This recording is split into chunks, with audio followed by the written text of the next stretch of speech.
Se eu lhe dissesse que Napoleão Bonaparte media quase a mesma altura de Mohamed Salah, que ninguém na Idade Média achava que a Terra era plana, ou que nenhum viking usou capacete com chifres em batalha?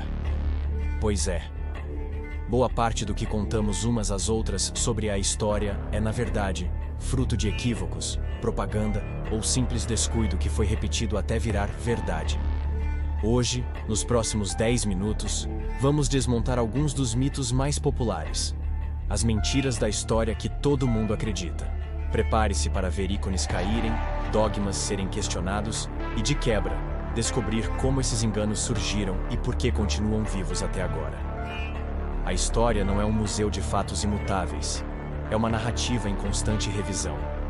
À medida que novos documentos aparecem, técnicas avançam e preconceitos antigos caem. Verdades tidas como absolutas se revelam mal contadas ou totalmente falsas.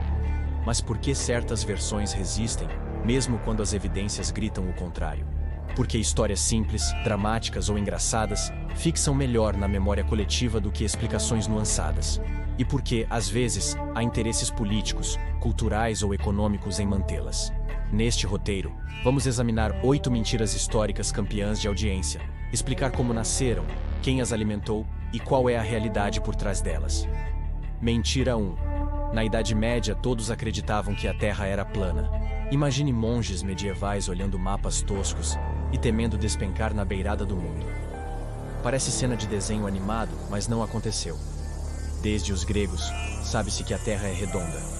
Eratóstenes calculou seu diâmetro no século III a.C., e estudiosos medievais, como Tomás de Aquino e Isidoro de Sevilha, citavam a esfericidade em manuais. De onde veio o mito? Do século XIX, quando escritores como Washington Irving criaram narrativas sobre Cristóvão Colombo, provando-se a redondeza diante de clérigos ignorantes. A ideia servia para pintar a Idade Média como um período de trevas, que seria salvo pelo progresso científico moderno. A verdade, navegadores medievais sabiam da curvatura. O debate era sobre o tamanho do globo e a distância para o Oriente, não sobre seu formato. Mentira 2. Napoleão era baixinho. Caricaturas britânicas do início do século XIX retratavam Napoleão como um generalzinho de brinquedo para ridicularizar o inimigo. Contudo, documentos médicos indicam que ele media cerca de 1,69, altura média do francês da época, e apenas 2 centímetros abaixo da média atual no Brasil. A confusão nasceu da diferença entre pés franceses e pés ingleses, unidades de medida. Quando seu atestado de óbito falou em 5 pés e 2 polegadas, leitores ingleses imaginaram um pigmeu. Na verdade, convertido corretamente, dá quase 5 pés 7. A verdade, Napoleão não era gigante, mas tampouco baixinho. A estatura virou arma de propaganda e motivo de piada que atravessou séculos. Mentira 3. Vikings usavam capacetes com chifres. O símbolo é forte. Guerreiros nórdicos avançando em dracars, assustando vilarejos com chifres sinistros na cabeça. Mas nem crônica, nem achado arqueológico, nem tapeçaria antiga mostra chifres em capacetes de combate. A imagem foi popularizada em 1876, na ópera Der Ring des Nibelungen, de Wagner.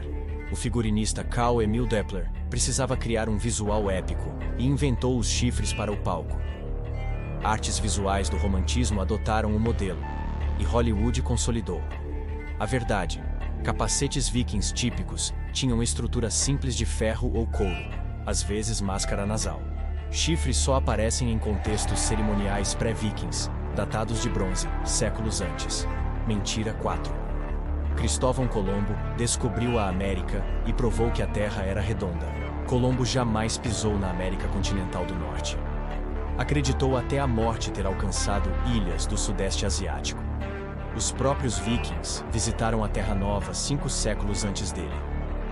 Além disso, reis e navegadores sabiam que o planeta era esférico. A polêmica era o cálculo do perímetro. Colombo errou para menos, convenceu financiadores e teve sorte de encontrar um continente no caminho. A verdade, Colombo abriu um contato transatlântico contínuo, mas não foi o primeiro europeu nas Américas, nem provou maior coisa a respeito de formato da Terra. Mentira 5. Marie Antoinette disse: que comam brioches. Durante a crise de fome de 1789, panfletos revolucionários atribuíram à rainha a frase "Coup, ils mangent de la brioche", sinal de desprezo pela miséria popular. Só que a citação já aparecia no manuscrito de 1760, quando Maria Antonieta tinha apenas 5 anos e vivia na Áustria. Filósofos iluministas, especialmente Rousseau, usavam a fala como exemplo genérico de indiferença aristocrática. Revolucionários franceses adaptaram a anedota à figura da rainha impopular para incendiar a opinião pública. A verdade, não há documento contemporâneo, diário, carta ou testemunha que coloque a frase na boca de Maria Antonieta. Mentira 6. Einstein era péssimo em matemática. Outra lenda escolar. Se até Einstein reprovou em matemática, eu também posso. Só que não. Aos 15 anos, Albert já dominava cálculo diferencial. Aos 16, comprovou excelência em um exame de Zurique. Ele falhou numa prova de admissão ao Instituto Politécnico, porque era muito novo, e teve notas ruins em francês, química e botânica, não em matemática. Décadas depois, acabou virando piada motivacional sem base factual. A verdade: Einstein sempre foi ótimo com números. Sua dificuldade estava em obedecer professores formais, não em fazer contas. Mentira 7. A Grande Muralha da China é a única construção visível do espaço. Astronautas do programa Gemini, da Apollo e da Estação Espacial Internacional relatam que a muralha se confunde com paisagem, estreita e cor da Terra. Grandes cidades, aeroportos e complexos industriais são muito mais identificáveis. A frase surgiu em um livro escolar britânico de 1938, antes de qualquer viagem espacial, e viralizou porque reforçava a grandiosidade da obra. A verdade: com ótimas condições de luz baixa e lente telefoto, às vezes a muralha se distingue, mas não é a única, nem a mais fácil de ver. Mentira 8. Gladiadores pediam polegar para cima para viver, para baixo para morrer. Nos filmes, a multidão vibra enquanto o imperador decide o destino do gladiador derrotado com o polegar erguido ou abaixado. Contudo, nos mosaicos romanos a posição decisiva é o polegar horizontal, simulando lâmina enfiando-se, sinal de morte. A misericórdia era mostrada com polegar escondido dentro do punho, representando espada embainhada. O gesto moderno foi reinterpretado no século XIX por pintores acadêmicos e depois por Hollywood.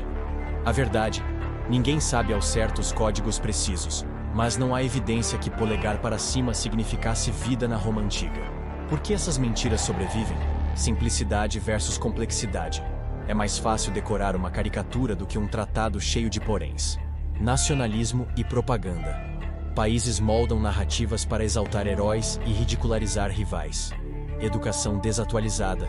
Livros escolares reciclam conteúdos velhos por décadas. Cinema e cultura pop. Imagens poderosas cravam no imaginário coletivo. Confirmar expectativas. Gostamos de histórias que reforcem nossas crenças. A história é viva, muda a cada nova escavação, a cada diário redescoberto, a cada análise com lasers ou DNA. Desconfiar de versões cômodas não diminui o encanto do passado. Pelo contrário, aumenta o fascínio, porque revela quão complexa é a experiência humana. Na próxima vez que alguém repetir que Napoleão era baixinho ou que vikings usavam chifres, você terá munição para questionar. E lembrará que, em meio a fatos e façanhas, também navegam mitos, distorções e lendas. Ecos do tempo que merecem ser escutados e, quando necessário, corrigidos. Se curtiu o vídeo, dá um like e se inscreve no canal. Tem muito mais histórias legais vindo por aí com o Ecos do Tempo oficial.